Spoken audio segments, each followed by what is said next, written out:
علیکم السلام. کیا نام ہے بھائی؟ آواز آواز آ رہی ہے. کیا نام ہے آپ کا؟ ہاں کہاں سے کال کیا بھائی؟ حذیفہ میرا نام ہے. حذیفہ بھائی کہاں سے کال کیا؟ کراچی سے گفتگو کرتے. جی بھائی صاحب حکم کریں. جی میرے کچھ بات تھے آپ سے. جی مائکرو فون کام دے رہا ہے نا؟ مائکرو فون منہ پہ لگا ہے نا مائکرو فون. مائک سے بات کر رہا ہوں. وہ مائک صحیح ہے یا ویسے ہی ہے؟ اچھا ویسے ہی. جی جی صحیح ہے. اچھا جی بولیں. تو آواز آ رہی ہے کلیئر؟ آ رہی ہے بات کریں. جی میرے 5 سوالات تھے. سب سے پہلے ایک سوال یہ ہے کہ ائمہ معصومین جو آپ کے نزدیک 12 ائمہ ہیں، ائمہ اہل بیت رضوان اللہ علیہم اجمعین، ان کا علم کہ اللہ تعالیٰ نے انہیں کیا فرمایا آپ کے نزدیک، آپ کے مکتبہ فکر کے نزدیک، تو اس حوالے سے آپ کا کیا کانسیپٹ ہے، ذرا اس حوالے سے کلیئر فرمائیں.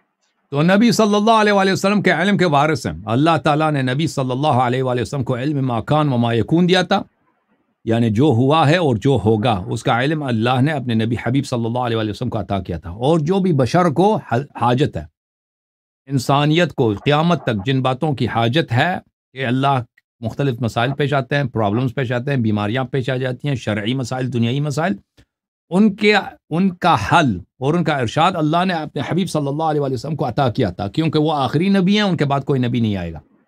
تو یہ جو علوم پیغمبر کو دیے تھے اللہ تعالیٰ نے، یہ ایسے ہی فضول میں نہیں دیے تھے کہ پیغمبر 20 سال رہے اس کے بعد وہ علوم بھی ختم.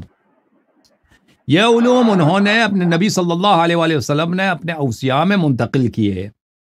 تو نبی صلی اللہ علیہ وسلم کے جتنے علوم ہیں ان کے وارث کون ہیں؟ ائمہ اطہار علیہم الصلاۃ والسلام ہیں. البتہ ما یکون کا جو علم ہے، جو آئندہ مستقبل میں پیش آنے والی چیزیں ہیں، وہ ایسی چیزیں ہیں کہ اس میں تبدیلی اور تغییر آ جاتا ہے، کیونکہ مستقبل جو ہے اجل 2 قسم کے ہیں. ایک اجل محتوم ہے، ایک اجل غیر محتوم ہے، ایک اجل معلق ہے.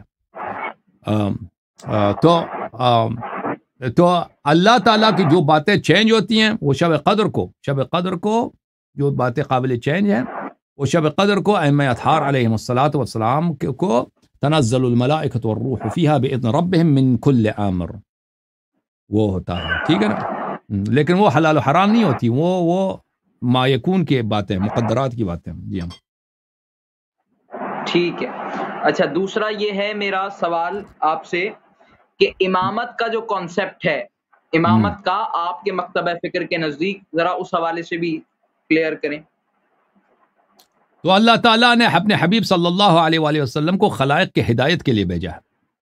نبی صلی اللہ علیہ وآلہ وسلم تبلیغ دین کرتے ہیں اللہ کے نور کے ساتھ اور عصمت کے ساتھ. نبی صلی اللہ علیہ وآلہ وسلم اللہ کے احکام کا اجرا کرتے ہیں، انفاذ کا اگر ان کے پاس پاور ہو کرتے ہیں عصمت کے ساتھ. تو یہ جو ضرورت ہے کہ اللہ کی دین کی تبلیغ ہو عصمت کے ساتھ، اور اللہ کی دین کی تبلیغ ہو بغیر کسی جہل کے ساتھ، اور اللہ کی دین کی تبلیغ ہو بغیر کسی خطا کے ساتھ، اور لوگوں پہ حجت قائم ہو، اور اللہ کے قوانین کا نفاذ ہو صحیح طریقے سے، کسی پہ ظلم نہ ہو، یہ صرف عصمت کے ساتھ ممکن ہے. اور نبی صلی اللہ علیہ وآلہ وسلم کے بعد یہ ذمہ داری ہے، یہ جو ضرورت ہے انسانیت کی، یہ رفع نہیں ہوتی کہ انسان کو ہدایت کی ضرورت ہے، انسان کو شریعت کی ضرورت ہے، اور شریعت وہ جو صحیح ہو، نہ غلط شریعت جس میں ملاوٹ ہو. تو یہ کبھی رفع نہیں ہوتی. تو اس لیے نبی صلی اللہ علیہ وآلہ وسلم کے بعد نبی کا خلیفہ اور جانشین جو بالکل نبی جیسا ہو، نبی معصوم ہے تو وہ بھی معصوم ہو، نبی اللہ کے نور کا حامل ہے وہ بھی اللہ کے نور کا حامل ہو، نبی صلی اللہ علیہ وسلم صاحب معجزات ہیں وہ بھی صاحب معجزات ہیں، نبی صلی اللہ علیہ وآلہ وسلم تبلیغ دین کرتے ہیں، انفاذ حدود اللہ کرتے ہیں عصمت کے ساتھ، وہ بھی اسی عصمت کے حامل ہوں. تو یہ جس طرح نبی صلی اللہ علیہ وآلہ وسلم ہے انہی جیسا شخص ان کے بعد ہونا چاہیے، یہ امامت ہے. ان کے بعد ایسا قائد ہونا چاہیے جو بالکل نبی جیسا ہو صلی اللہ علیہ وآلہ وسلم. اوکے، اس کا نام ہے امامت.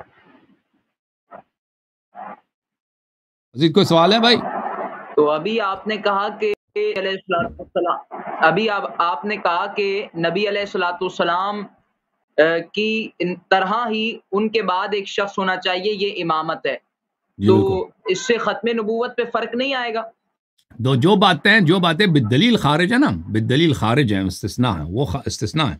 نبی صلی اللہ علیہ وسلم کے بعد کوئی نبی نہیں ہوگا، لیکن جو بقیہ صفات ہیں، نبی جیسا علم کوئی رکھے، یہ اس سے لازم نہیں ہے کہ وہ نبی کا وہ نبی ہوگا، اس پہ کوئی وحی نہیں آئے گا، کچھ بھی نہیں آئے گا، لیکن نبی صلی اللہ علیہ وسلم نے اپنا سارا علم اس کو منتقل کیا۔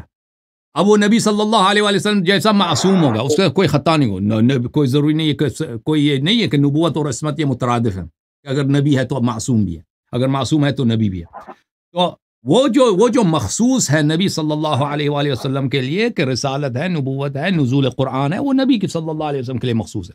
باقی صفات مثلا نبی صلی اللہ علیہ وسلم صرف وہ نو عورتیں کر سکتے ہیں نا، 4 سے زیادہ، وہ چیزیں جو ان کے لیے مخصوص ہیں وہ ان کے لیے مخصوص ہیں، لیکن ان کے علاوہ جو ان سے مخصوص نہیں ہے، عصمت ہے، علم کا حامل ہونا ہے، نور کا حامل ہونا ہے، معجزات کا حامل ہونا ہے، یہ سب کے سب امام میں ہونا چاہیے۔ کوالیفیکیشنز وہی ہونے چاہیے جو پیغمبر کے ہیں۔ جو کوالیفائڈ نہیں ہے، پیغمبر جیسا نہیں ہے، وہ پیغمبر کا خلیفہ جانشین نہیں ہو سکتا۔ پیغمبر معصوم ہے، اس کا جانشین جو ہے سابق بت پرست اور وہ گناہ کار شخص، وہ شریعت کا پتہ نہیں ہے، اور یہ کانسیپٹ ہی غلط ہے۔ جی بولیں۔ اچھا جی، تیسرا سوال میرا آپ سے یہ ہے کہ آپ کے مکتبہ فکر کے نزدیک کیا فاسق و فاجر اور ظالم آدمی کو امام بنایا جا سکتا ہے نماز کے لیے، اور شرعی مسائل میں، شرعی معاملات میں اپنا امام بنایا جا سکتا ہے؟ اس حوالے سے کیا حکم ہے یہ بھی بتائیں۔ تو امام جماعت اگر نماز میں امام کے لیے ہے تو اس کے دین پہ وثوق ہونا چاہیے، جو روایت حدیث میں ہے کہ دینداری میں اس پہ وثوق ہونا چاہیے، عصمت کی ضرورت نہیں نماز پیش امامی میں، اس کے عقائد صحیح ہونے چاہیے، اس کو متجاہر بالفسق نہیں ہو سکتا، یعنی اگر اس نے تو گناہ کبھی کیا ہے تو توبہ کرے ایسا شخص، اور وہ اس کے دینداری پہ آپ کو اطمینان ہونی چاہیے کہ یہ دیندار آدمی ہے، یعنی اس کا عقیدہ صحیح ہے، اس کا عمل صحیح ہے۔ ایسے شخص کے پیچھے آپ نماز پڑھ سکتے ہیں، اس کے علاوہ کسی کے پیچھے نماز نہیں پڑھ سکتے۔ یہ نماز امام جماعت کے لیے، امام جماعت کے لیے۔ اب جو امام معصوم ہے، نبی صلی اللہ علیہ وسلم کے جانشین ہے، اس کے لیے عصمت کی شرط ہے، ٹھیک ہے نا۔ اب اس کے علاوہ کوئی مثلا آپ کو علم سکھاتا ہے، حدیث سکھاتا ہے، تو اگر وہ علم آپ جو ہے، اگر وہ واقعاً حدیث ہے، آپ کو پتہ ہے کہ یہ حدیث ہے، آپ کسی بھی شخص سے سیکھ سکتے ہیں، وہ اس کی منع نہیں ہے۔ بلے خود الحکمت ضالۃ المؤمن، حکمت جو ہے، حدیث جو ہے، وہ مومن کا گمشدہ چیز ہے، وہ کہیں سے بھی آپ کو صحیح حدیث مل جائے وہ لے لو، اوکے۔ دین کا جو دین ہے، دین کی تعلیم جو ہے، اگر وہ کوئی چیز کوئی شخص آپ کو صحیح چیز سکھا رہا ہے، اس سے سیکھنا ہے، اس میں حرج نہیں ہے، بشرطے کہ وہ صحیح سکھا رہا ہے۔ صحیح۔ چوتھا سوال یہ ہے کہ یہ جو آپ کی 4 معتبر کتابیں، آپ کے نزدیک 4 معتبر کتابیں ہیں اہل تشیع میں، تو بہت زیادہ کتابیں، ان 4 کی نہیں، روایت کا کیا حکم ہے؟ ان میں جس طرح ہمارے یہاں شیعہ ستہ ہے، ٹھیک ہے، بخاری، مسلم، ترمذی، ابو داؤد، سنن نسائی، ابن ماجہ وغیرہ، تو یہ کتب ستہ ہیں۔ اب آپ کے یہاں جو 4 کتابیں ہیں، ان میں زیادہ تر روایات صحیح ہیں، آپ کا بھی یہی پوائنٹ آف ویو ہے؟ دیکھیں، صحیح کس کو بولتے ہیں؟ خود صحیح، لفظ صحیح جو ہے نا، اس میں بہت ہی ابہام ہے کہ لفظ صحیح، آپ کے محدثین کے ہاں لفظ صحیح کا مطلب یہ نہیں کہ وہ یقینی ہے کہ پیغمبر نے یہ کیا، یہ حدیث واقعاً ایک صحیح لغت میں ہے، ہم زبان میں کہتے ہیں صحیح ہے، یعنی واقعاً یہ ایسا ہی ہے، ٹھیک ہے نا۔ ایک وہ ہے، ایک محدثین جب کہتے ہیں صحیح ہے، اس کا مطلب یہ نہیں ہے کہ واقعاً پیغمبر نے یہ کہا ہے یا یہ پیغمبر کا فعل ہے صلی اللہ علیہ وآلہ وسلم۔ وہ کہتا ہے کہ اس کی سند سب عدول ہے، اور اس کا سند متصل ہے، اور اس کے متن میں شذوذ نہیں ہے، بس یہ ہے، اور اس کا مطلب یہ نہیں ہے کہ یہ یقینی ہے۔ تو آپ اس ایسے حدیث کو صحیح کہتے ہو۔ اگر ہم صحیح کو اس معنی میں لے لیں کہ صحیح کا مطلب یہ ہے کہ واقعاً، یعنی حقیقتاً ہمیں پتہ ہو کہ یہ ہے، پیغمبر نے یہ فرمایا ہے، تو پھر وہ اس کا دائرہ بڑا تنگ ہے، کیونکہ ہو سکتا ہے کہ حدیث ہے، اس کے رجال سب ثقات ہوں، سند میں اس کے کوئی انقطاع بھی نہ ہو، پھر بھی ہمیں یقین نہ آئے کہ واقعاً پیغمبر نے یہ کہا ہے نہیں کہا، ٹھیک ہے نا۔ یہ بہت ہو سکتا ہے، کیونکہ احتمال خطا تو ثقہ میں بھی ہو سکتا ہے۔ لہذا اگر ہم یہ لے لیں تو آپ کے ہاں احادیث کی بہت کمی ہے، یعنی صحیح لغت میں ہم جس کو صحیح کہتے ہیں، پھر آپ کے پاس سینکڑوں 1000 سے کم صحیح حدیث بچ جائیں گے، اس سے زیادہ نہیں ہے۔ اگر ہم صحیح کو وسیع دائرے میں لے لیں، جیسے محدثین اس کی تعریف کرتے ہیں، تو پھر آپ کو 2-3 ہزار آپ کے پاس صحیح حدیث ہے۔ لیکن شیعہ حدیث تو بہت زیادہ، شیعہ حدیث صحیح یقینی طور پر صحیح، نہ کہ یہ کہ جس طرح آپ لوگ صحیح کی تعریف کرتے ہیں یا مجتہدین صحیح کی تعریف کرتے ہیں، وہ 10,000 کے تعداد میں شیعوں کے پاس الحمدللہ۔ ٹھیک ہے، 5واں سوال میرا یہ تھا کہ مولا علی کے علم کے حوالے سے آپ کا کیا عقیدہ ہے؟ وہی جو پیغمبر کا علم کہ تھا، آپ کو جو ہے ما کانا وما یکون کا علم دے دیا گیا ہے، اور اگر آپ کا یہی عقیدہ ہے کہ مولا علی کو یہ علم تھا کہ ما کانا وما یکون کا علم تھا، تو کٹ گئے بھائی۔ وہ ما کان و ما یکون کا علم ہے، لیکن ما یکون کا علم اور وہ ہے جو معلق ہے، جو معلق ہے، ان کو اس طرح کا ڈر تھا۔ کچھ اس طرح کی روایات آپ کی کتابوں میں موجود ہیں کہ ان کو جو ہے ڈر تھا کہ یہ لوگ مجھے شہید نہ کر دیں، تو جب ان کو علم تھا کہ ما کانا وما یکون کا علم حاصل تھا، تو پھر ان کو اس بات کا ڈر نہیں ہونا چاہیے تھا کہ یہ لوگ مجھے شہید نہ کر دیں،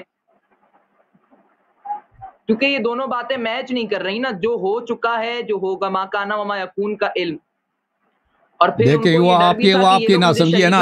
میں نے ما یکون کے متعلق میں کہہ دیا، لیکن آپ کو نہیں پتا، آپ سن لیں۔ یہ قرآن مجید ہے، سورہ نوح، بسم اللہ الرحمن الرحیم۔ انا ارسلنا نوحا الى قومه ان انذر قومك من قبل ان ياتيهم عذاب اليم قال يا قوم اني لكم نذير مبين۔ نوح علیہ السلام نے اپنے قوم سے کہا، اے قوم، میں آپ کی جانب، اللہ کی جانب سے واضح طور پہ ڈرانے والا شخص ہوں۔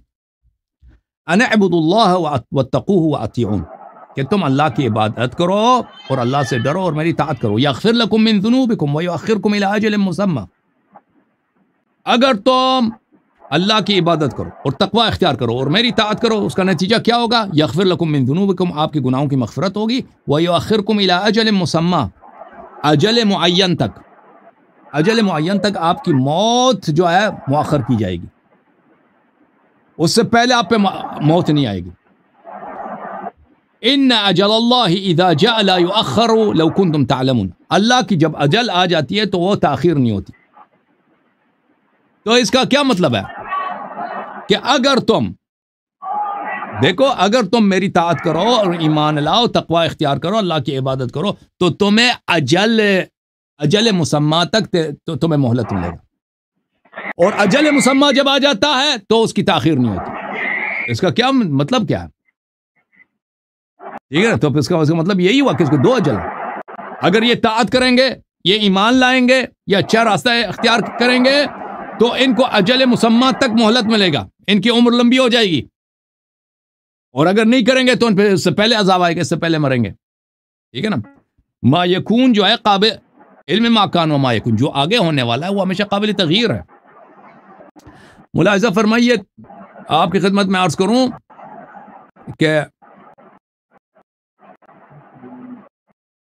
فرمایا سورہ اعراف میں آیہ نمبر ہے 34، وَلِكُلِّ أُمَّةٍ أَجَلٌ، ہر قوم کی ایک مدت ہوتی ہے، فَإِذَا جَاءَ أَجَلُهُمْ لَا يَسْتَأْخِرُونَ سَاعَةً وَلَا يَسْتَقْدِمُونَ، جب ان کی اجل آ جاتی ہے، ان کا وقت آ جاتا ہے، تو وہ 1 گھنٹے بھی آگے پیچھے نہیں ہوتا۔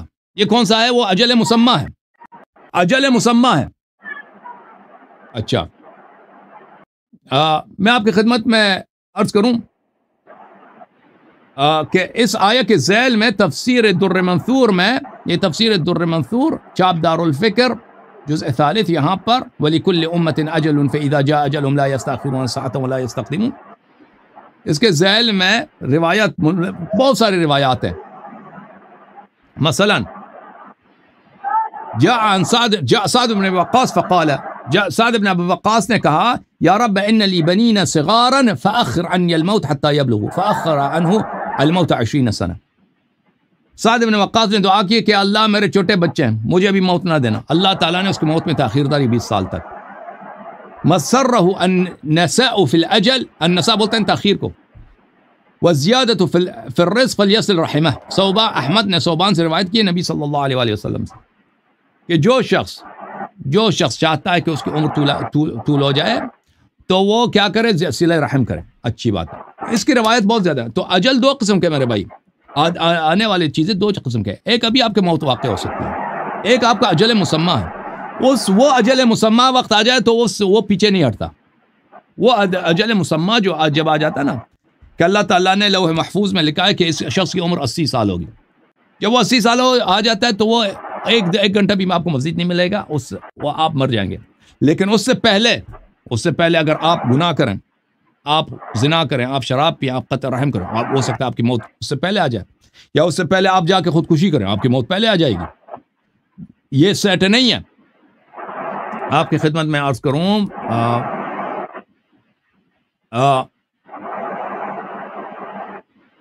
یہ کتاب ہے تفسیر الطبری، یمحو اللہ ما یشاء ویثبت وعندہ ام الکتاب. تفسیر الطبری میں ملاحظہ فرمائیے، کتاب تفسیر الطبری لابن جریر الطبری، جزء 16، شابدار ابن الجوزی.